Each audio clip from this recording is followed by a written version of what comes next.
आप सुन रहे हैं डार्किन चैनल राजीव भाई के साथ। ये कहानी हॉरर नहीं है, लव स्टोरी है। तो अब कहानी को शुरू करते हैं। यह कहानी 200 साल पुरानी है। उस समय जंगल ही जंगल हुआ करते थे। एक नगर में एक राजा रहता था। राजा की उम्र 24 साल थी। उसके माता पिता बचपन में ही चल बसे। राजा हमेशा उदास रहता था क्योंकि उसने 3 शादियां की। तीनों रानियों में से किसी को भी बच्चा नहीं हुआ। राजा हर दिन उदास होकर नदी पर जाता और पेड़ के नीचे बैठता और पानी को देखता रहता। राजमहल से नदी की दूरी 1 किलोमीटर थी और राजा हर रोज शाम को 4 बजे नदी पर जाता और 9 बजे महल लौट आता। वह नदी बहुत ही बड़ी और विशाल थी। उस नदी में एक जलपरी रहती थी। एक दिन की बात है, जलपरी ने राजा को देखा। जलपरी ने सोचा, ये कौन है?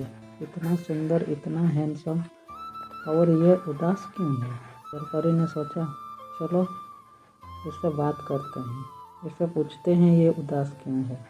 जलपरी बाहर आई और जैसे ही उसने अपनी पूंछ को पानी से बाहर निकाला, उसकी पूंछ पैर में बदल गए और वह इंसान की तरह हो गई। जलपरी ने पीछे से राजा को कहा, कौन हैं आप और यहाँ क्या कर रहे हैं? राजा ने पीछे मुड़ के देखा तो देखता ही रह गया। इतनी सुंदर लड़की कौन है? सोचते हुए देखने लगा जैसे कि कोई अप्सरा धरती पर उतर आई हो। बहुत ही खूबसूरत लग रही थी। जलपरी ने फिर कहा, कौन हैं आप? यहाँ क्या कर रहे हैं? राजा ने नज़र हटाते हुए कहा, मैं यहाँ का राजा हूँ। फिर राजा ने पूछा, तुम कौन हो और तुम्हें तो यहाँ पहले कभी नहीं देखा। जलपरी ने कहा, मैं एक मछुआरा हूँ और मछली पकड़ने आती हूँ। यहाँ मेरा घर इस नदी के उस पार एक गांव है, वहाँ मेरा घर है। राजा ने पूछा, तुमने ये नदी कैसे पार की? जलपरी ने जवाब दिया, मैंने तैर के पार किया। राजा ने फिर पूछा, तुम ये नदी तैर कर पार कर सकती हो? जलपरी ने कहा, हाँ, आखिर मैं एक मछुआरी नहीं, इसलिए मुझे तैरना आता है। फिर जलपरी ने राजा से पूछा, क्या आप मुझसे दोस्ती करेंगे? राजा ने कहा, हाँ ठीक है। तो फिर आज से हम दोनों दोस्त हैं। और फिर वे दोनों हर रोज नदी किनारे मिलने लगे और बहुत सारी बातें करते। इस तरह काफ़ी दिन बीत चुके थे। एक दिन जलपरी ने राजा से कहा, मैं आपसे बहुत प्यार करती हूँ, क्या आप मुझसे शादी करेंगे? ये सुनकर राजा चुप हो गया। कुछ देर बाद राजा ने कहा, नहीं, मैं शादी नहीं करना चाहता। तभी जलपरी ने पूछा, क्यों? क्या मैं सुंदर नहीं हूँ? क्या आप मुझे नहीं चाहते? तभी राजा ने कहा, तुम बहुत सुंदर हो। आज तक मैंने तुम्हारी जैसी सुंदर लड़की नहीं देखी और मैं तुम्हें प्यार भी बहुत करता हूँ, लेकिन मैं तुमसे शादी नहीं कर सकता। जलपरी ने कहा, लेकिन क्यों शादी नहीं कर सकते? तभी राजा ने कहा, मैं नहीं चाहता कि तुम भी मेरी तरह दुखी रहो।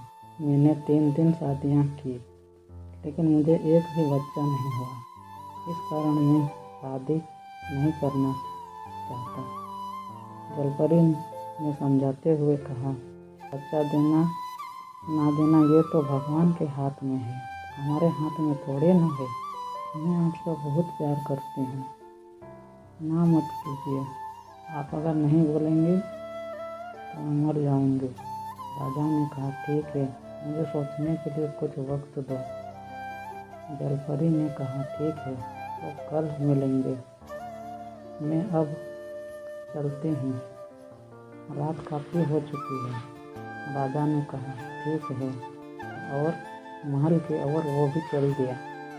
राजा ने रात भर सोचा, और शादी के लिए तैयार हो गया।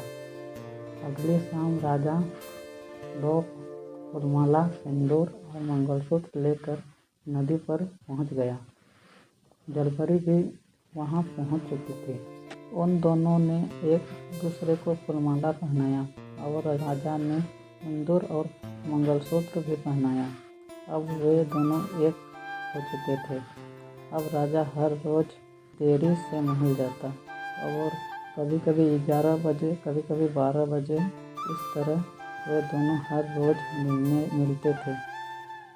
एक दिन जब राजा शाम को जलपरी से मिलने पहुंचा तो राजा ने देखा कि जलपरी बहुत खुश थी। राजा के पहुंचते ही जलपरी ने राजा को गले से लगा लिया।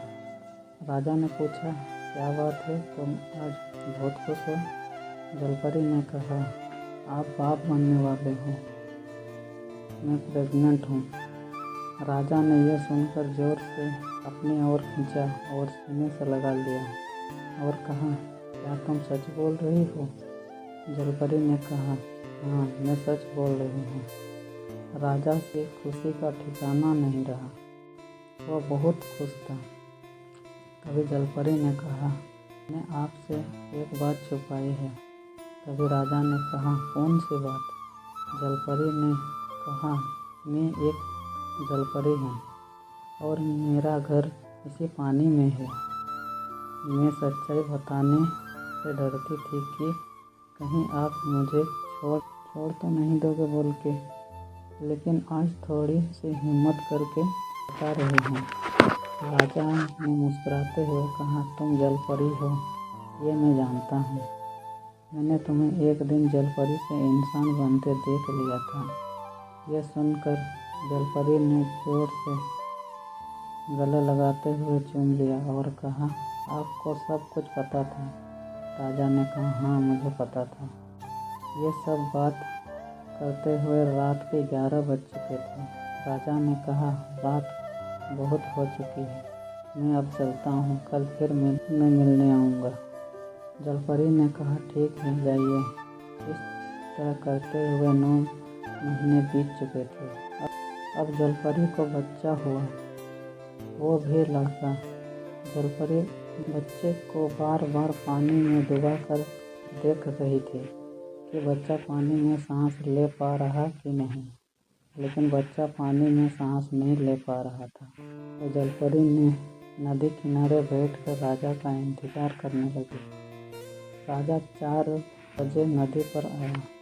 बच्चा गोद में देखकर राजा बहुत खुश हुआ।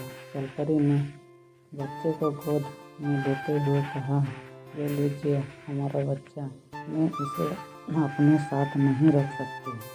राजा ने पूछा, क्यों नहीं रख सकती?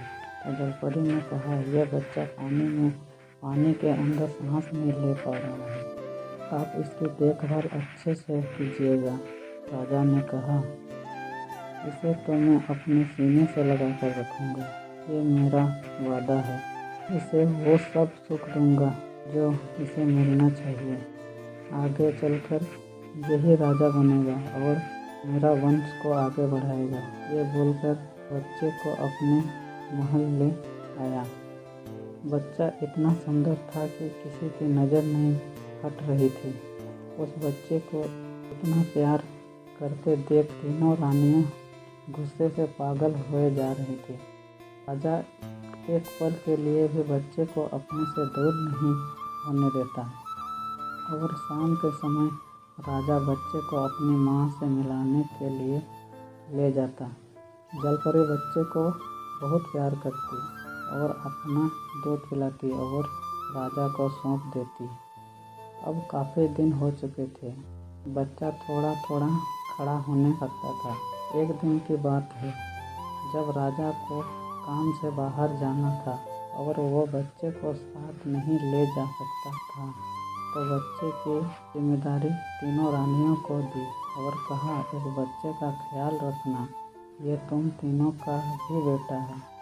ये कहते हुए 1 महीने के लिए राजा बाहर राज्य निकल गया। अब 1 सप्ताह बीत चुके थे। एक दिन तीनों रानियों ने मीटिंग किया और उन तीनों ने बात करते हुए फैसला किया कि बच्चे को मरवा देते हैं, नहीं तो कल यही राजा बनेगा, और अगर इसकी माँ यहाँ आ गई तो राजा हमें महल से बाहर निकाल देगा, हम तो कहीं भी नहीं रहेंगे। ये सब सोच के उन तीनों ने फैसला किया। तभी तीनों रानियों ने मंत्री को बुलाया। मंत्री का नाम अखरोड़ था। मंत्री को तीनों रानियों ने बुलाकर कहा, इस बच्चे को जंगल ले जाओ और इसे जंगल में मार कर दफना देना। मंत्री ये बात सुनकर डर गया और रानियों से पूछा, महारानी, उधर राजा अब राजमहल लौट आया था। दोस्तों, कहानी बहुत लंबी हो रही है, इसलिए कहानी को यहीं तक रखते हैं, और आगे की कहानी अगर आप लोग को सुननी है तो 1-2 दिन के अंदर मिल जाएगी। लेकिन कहानी कैसी लगी कमेंट करें और लाइक करें और सब्सक्राइब करें। आपका राजीव, धन्यवाद।